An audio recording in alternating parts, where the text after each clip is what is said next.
Hey y'all, welcome back to Art with Foxfit Crafts, and today's time lapse is going to be featuring the creation of 12 art trading cards that I will be gifting to the 501st. So the 501st is going to be at the Zone Collectibles and More for their 3-year anniversary, and unfortunately due to the COVID pandemic I'm still not going to be able to attend.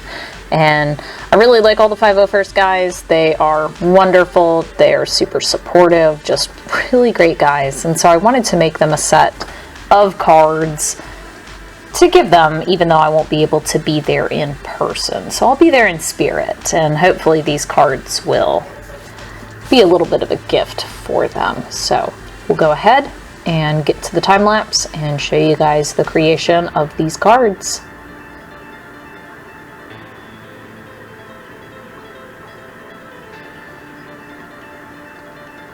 With these cards, I am using a thicker cardstock than I normally do, and I'm actually using watercolor pencils. So I wanted to do something a little bit different than what I normally do.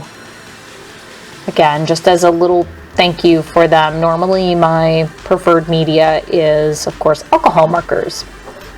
And if you've watched some of my videos in the past, you know how I feel about watercolor. It's not something that I feel is a strong suit for me, but watercolored pencils, on the other hand, I actually kind of like them.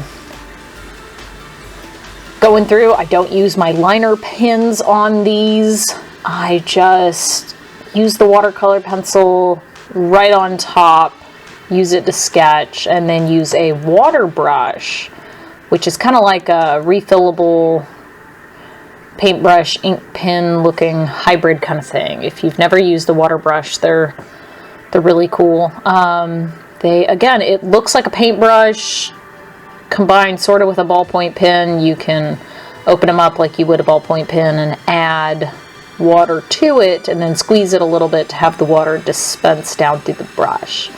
And so it gives it a really neat effect. It gives it that watercolor effect without having to wait and dry like when you normally do watercolor pieces. So I might actually do some more watercolor pieces, doing watercolor colored pencils, that is.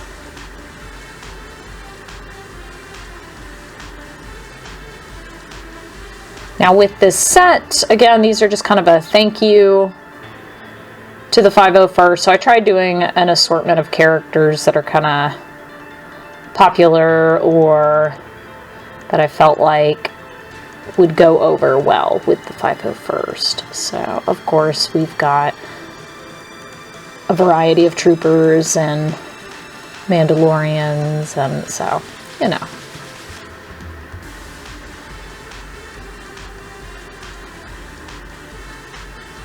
The problem with the water brush I do have is from time to time it doesn't want to dispense enough water, and then I end up squeezing it too hard and having a bunch of water come out, and then I have to wait for that to dry. And like I've said in my other watercolor videos, that's my biggest point of impatience, is sitting there waiting for those to dry. I did use a thicker paper for these, so the paper has a bit of a texture to it, which has a little bit of a bite for the colored pencils, so it pulls some of that pigment from there easier than like my marker paper does. So the marker paper is very, very smooth, whereas this watercolor paper is textured and rough.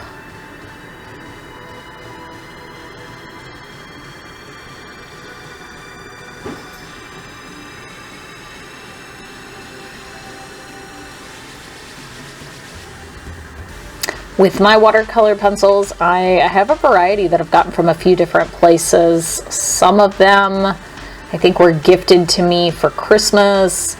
I have a pack of them that I picked up at a church yard sale several years ago.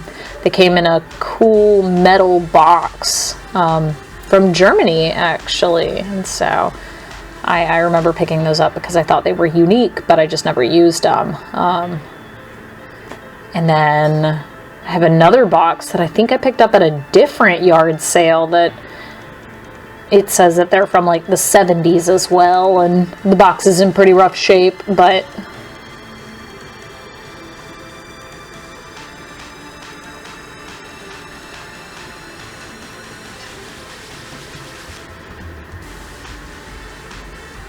what I do like is you'll have this kind of blotchy look to it, and then once you add the watercolor, it immediately saturates and improves the piece. So go ahead and add my stamp, and let's do a reveal.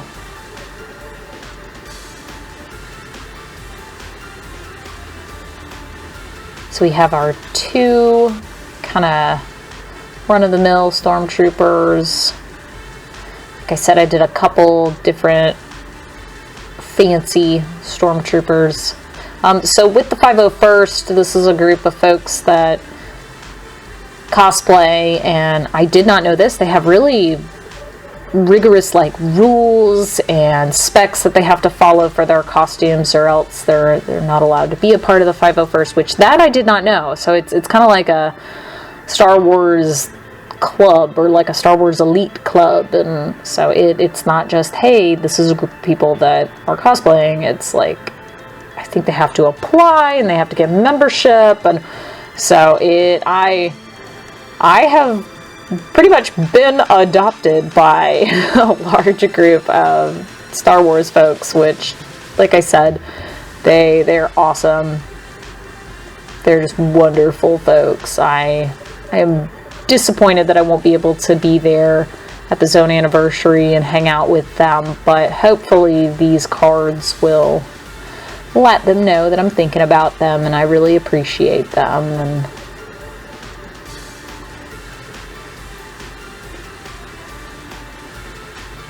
other than that, that's, if you guys have a favorite Star Wars character, let me know in the comments below.